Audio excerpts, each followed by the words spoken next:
Flex ko lang yung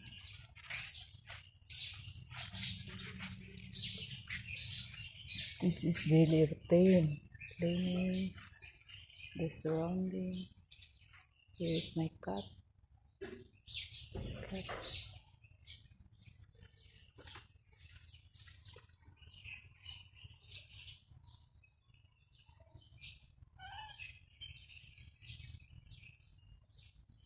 He's hungry now. You want to eat something? He's listening for the bird upstairs. Too much bird here. Okay.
Let us pray.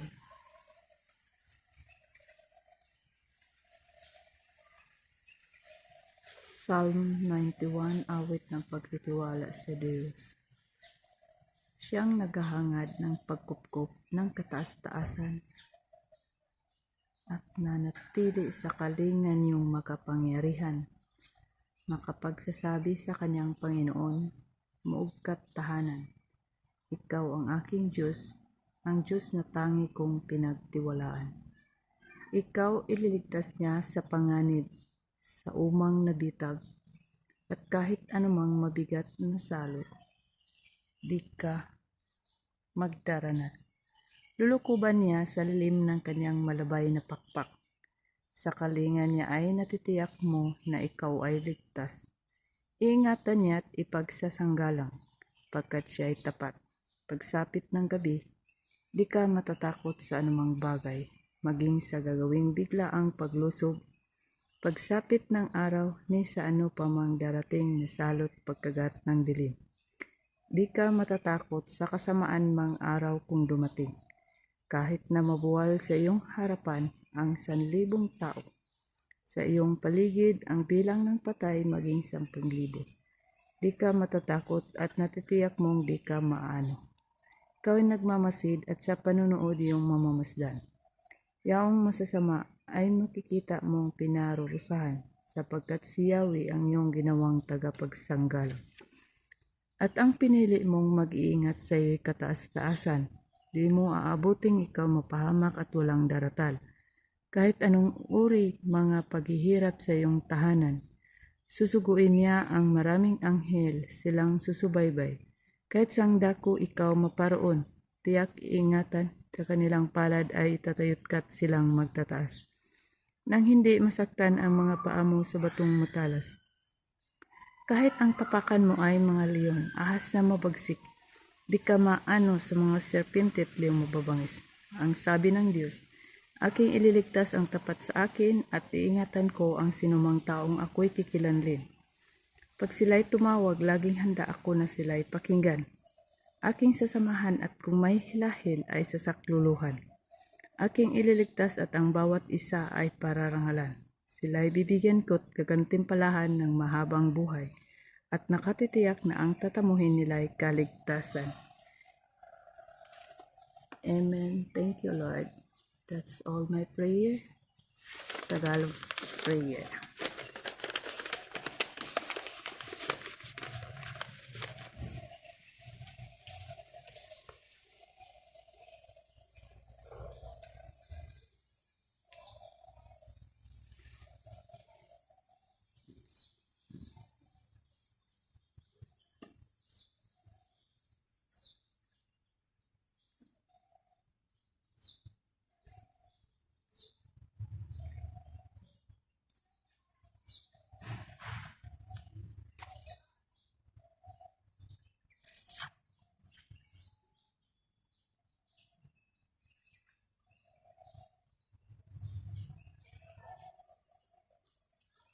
Let us pray again. Tagalog prayer.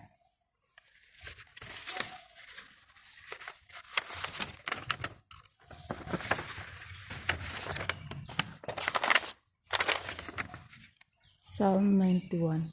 Awit ng pagtitiwala sa Diyos. Siyang naghahangad ng pagkupkup ng kataas-taasan at nanatili sa kalingan niyong makapangarihan. Makapagsasabi sa kanyang Panginoon, maugkat tahanan. Ikaw ang aking Diyos, ang Diyos na tangi kong pinagtiwalaan.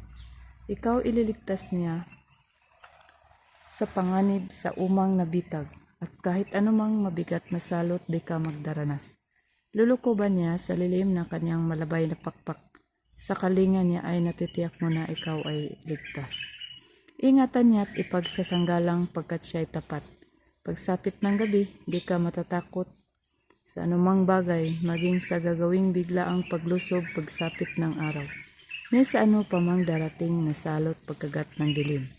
Di ka matatakot sa kasamaan ng araw kung dumating, kahit na mabuwal sa iyong harapan, ang 1,000 tao ay sa iyong paligid, ang bilang ng patay maging 10,000. Di ka matatakot at natitiyak mong di ka maano. Ikaw ay nagmamasid at sa panunood yung mamamasdan. Yaong masasama ay makikita mong pinarurusahan, sapagkat si Yahweh ang iyong ginawang tagapagsanggalang. At ang pinili mong mag-iingat sa iyo'y kataas-taasan, di mo aabuting ikaw mapahamak at walang daratal, kahit anong uring mga paghihirap sa iyong tahanan. Susuguin niya ang maraming anghel, silang susubaybay kahit saang dako ikaw maparoon. Tiyak iingatan sa kanilang palad ay tataykat silang magtataas, nang hindi masaktan ang mga paa mo sa batong matalas. Kahit ang tapakan mo ay mga leon, ahas na babagsik, di ka maano sa mga serpiente at leong mababangis. Ang sabi ng Diyos, aking ililigtas ang tapat sa akin, at iingatan ko ang sinumang taong ako'y kikilandin. Pag sila'y tumawag, laging handa ako na sila'y pakinggan. Aking sasamahan at kung may hilahil ay sasakluluhan. Aking ililigtas at ang bawat isa ay pararangalan. Sila'y bibigyan ko at gagantimpalahan ng mahabang buhay. At nakatitiyak na ang tatamuhin nila ay kaligtasan. Amen. Thank you, Lord.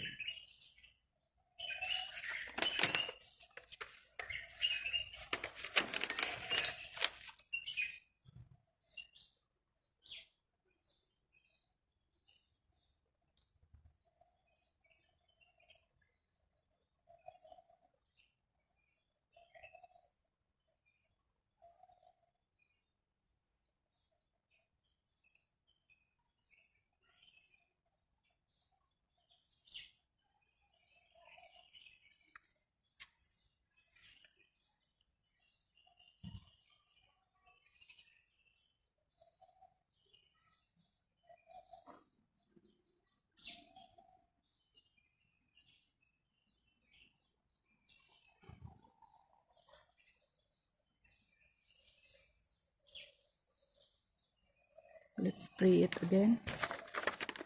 Salmo 91. Awit ng pagtitiwala sa Diyos. Siyang naghahangad ng pagkupkup ng kataas-taasan at nanatili sa kalingan niyong mga makapangyarihan. Makapagsasabi sa kanyang Panginoon, maugkat tahanan, ikaw ang aking Diyos, ang Diyos na tangi kong pinagtiwalaan. Ikaw ililigtas niya sa panganib, sa umang nabitag, at kahit anumang mabigat na salot, di ka magdaranas. Lulukuban niya sa lilim ng kanyang malabay na pakpak. Sa kalingan niya ay natitiyak mo na ikaw ay ligtas. Ingatan niya at ipagsasanggalang pagkat siya ay tapat. Bisapit ng gabi, di ka matatakot sa anumang bagay, maging sa gagawing bigla ang paglusob, pagsapit ng araw, ni sa ano pa mang darating na salot pagkagat ng dilim. Di ka matatakot sa kasamaan mang araw kung dumating. Kahit na mabuwal sa iyong harapan ang 1,000 tao ay sa iyong paligid ang bilang ng patay maging 10,000. Di ka matatakot at natitiyak mong di ka maano. Ikaw ay nagmamasid at sa panunood iyong mamamasdan. Yaong masasama ay makikita mong pinarurusahan.